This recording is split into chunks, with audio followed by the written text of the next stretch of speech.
മാതാപിതാക്കളെ കൽപ്പന കേൾക്കണമേ, അന്യായമായാൽ മാറി നീ നിൽക്കണമേ. അള്ളാഹുവിനെതിരായി വഴിപ്പെടലില്ല, കൽപ്പിച്ചതാരാണെങ്കിലും ശരിയല്ല എന്നുള്ളതും നബി നമ്മളെ പഠിപ്പിച്ചതാ. ശൈഖാനി റിപ്പോർട്ടുള്ളതായി കാണുന്നതാ. സുബ്ഹത്തിലാണ് അവർക്കുള്ള കൽപ്പന വന്നത്, എന്നാൽ വുജൂബാണ് അതും കേൾക്കേണ്ടത്.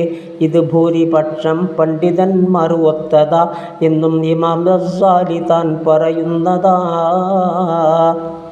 അവരോട് നീ സംഭാഷണം ചെയ്യേണ്ടത് മയമായ രീതിയിൽ തന്നെയാണത് വേണ്ടത്. ഇസ്രാ സൂറത്തോതി നോക്കതിലുണ്ടിത് ഖൗലൻ കരീമ എന്നതാ പറയുന്നത്.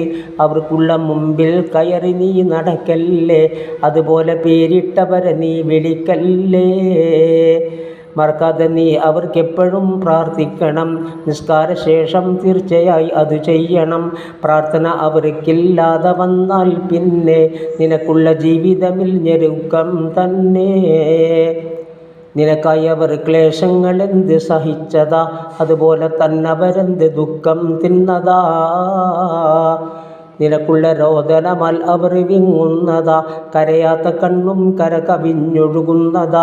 നീ രോഗിയായാൽ നൊമ്പരം അവർക്കുള്ളതാ, കൈത്തണ്ടിലിട്ടവരെന്തു താരാട്ടുന്നതാ. നിനക്കുള്ള പുഞ്ചിരി കണ്ടവർ രസിക്കുന്നതാ, ഒലിക്കുന്ന ചുണ്ടിൽ തന്നവർ മുത്തുന്നതാ.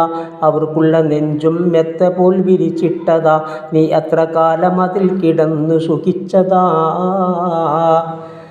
കാണേണ്ട സമയം തെറ്റിയാൽ ക്ഷമയറ്റതാ, ഹബിസിൽ അവർ അകപ്പെട്ട പോൽ തോന്നുന്നതാ. അവരെത്ര രാത്രി നിനക്കുറക്കമൊഴിച്ചതാ, വിശപ്പെത്രയോ സഹിച്ചിട്ട് നിന്നെ നിറച്ചതാ.